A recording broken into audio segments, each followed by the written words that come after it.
자연에서 아이디어를 얻어서 수소나 태양 에너지 등 미래 사회에 필요한 새로운 기술을 개발하는 과학자가 있는데요. 오늘 주민피플에서 만나보겠습니다. 서울대 재료공학부 남기태 교수 나오셨습니다. 안녕하세요. 예, 안녕하세요. 네, 어서 오십시오. 네. 자, 자연에서 영감을 얻어서 미래 에너지를 개발하는 연구를 하고 계시다고 들었는데 자, 어떤 연구가 있는지 좀 궁금합니다. 예, 저는 이제 자연에서 여러 가지 영감을 받아서 신소재를 만드는 그런 연구를 하고 있습니다. 자, 그 자연은 우리가 만들지 못하는 그런 새로운 재료를 만드는 그런 능력을 가지고 있는데요. 그 대표적으로는 광합성이라는 그런 기작을 이용해서 어떤 에너지원을 만드는 것도 자연이 하는 어떤 아주 놀라운 일이고요. 그 다음에 또 이 뼈가 생성되는 원리 자체도 굉장히 또 신비롭습니다. 제가 하고 있는 신소재 연구는 크게 광합성을 모방하는 그런 새로운 시스템을 만드는 연구하고 그다음에 인공뼈에 관련된 그런 연구를 하고 있습니다. 그래서 에너지 문제뿐만 아니라 바이오 문제에 좀 어떤 중요한 기여를 하고 싶은 것이 제 소망입니다. 네, 광합성과 인공뼈라고 얘기를 하셨는데 지난달에는 이 물에 빛을 쬐면 수소를 만들 수 있는 기술을 개발하셨다고요. 구체적으로 어떤 건가요? 예, 저희가 개발한 기술은 이제 광합성은 크게 두 부분으로 나눠져 있습니다. 이쪽은 이제 환원 반응이 일어나는 거가 있고 이쪽은 산화 반응이 일어나는 거 있는데 이 모두 다 이제 자연계에 존재하는 그런 단백질이 그런 중요한 역할을 합니다. 근데 저희가 개발한 기술은 시금치에서 아까 제가 말씀드린 두 가지 부분 중에서 한 부분만 떼내고요. 시금치요? 예, 시금치에서요.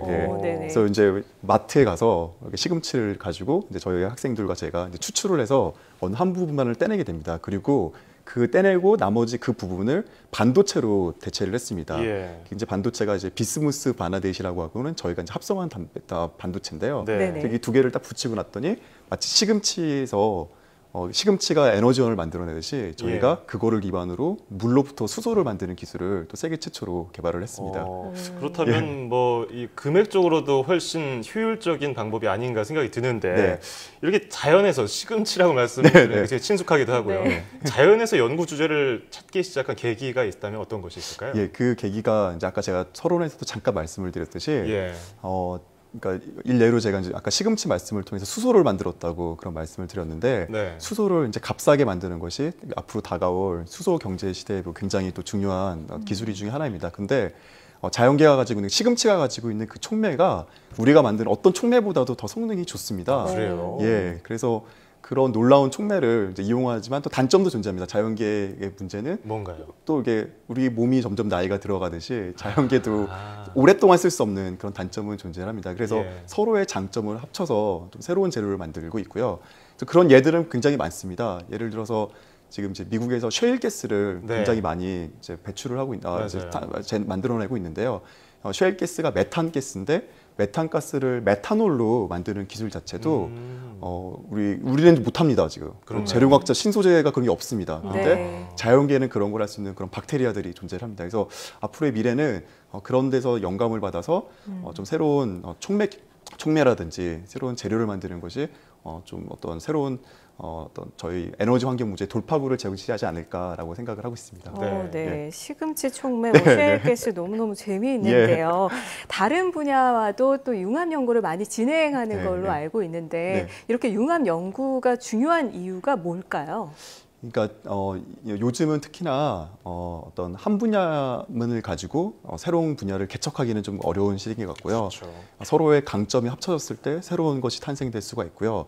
이것이 뭐 사회적인로 융합이 더 중요할 뿐만 아니라 과학에서도 이런 융합으로 인해서 새로운 분야가 탄생되는 예들이 굉장히 많습니다. 그래서 제가 하고 있는 것도 사실은 바이오와 재료를 융합을 통해서 연구를 하고 있고요. 사실은 이제 저희 젊은 과학자들은 또 이런 융합 연구에 굉장히 또 몰두하고 있고 융합 연구를 통해서 또 많은 디스커션을 하고 있습니다.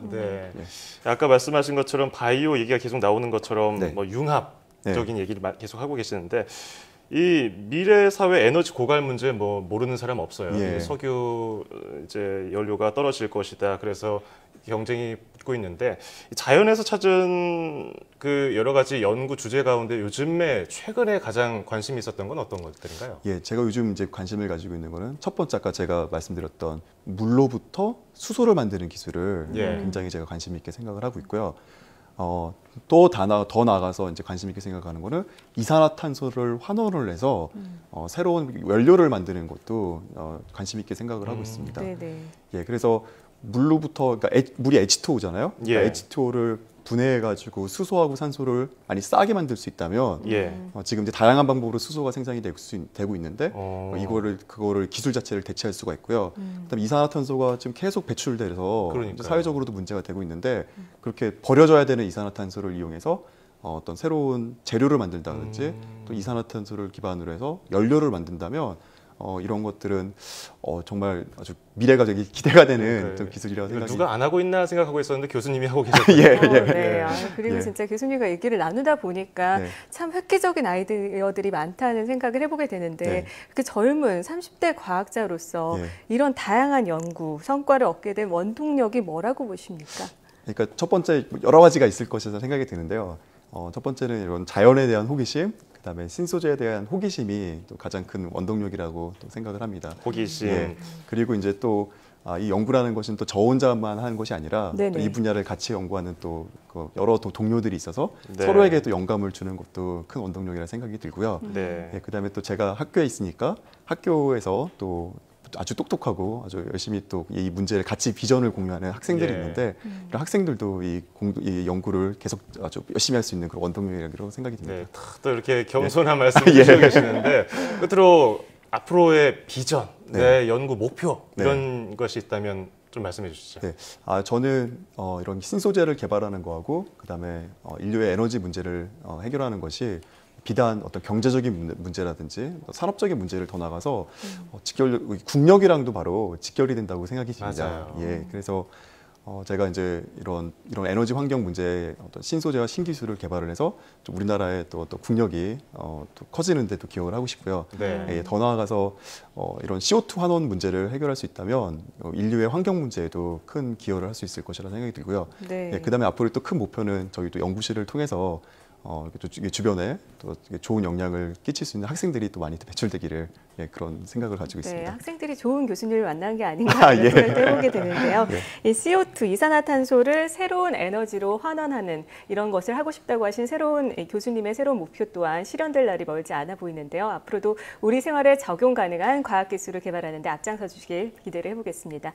자, 지금까지 서울대 재료공학부 남기태 교수와 함께 이야기 나눴습니다. 오늘 말씀 고맙습니다. 감사합니다.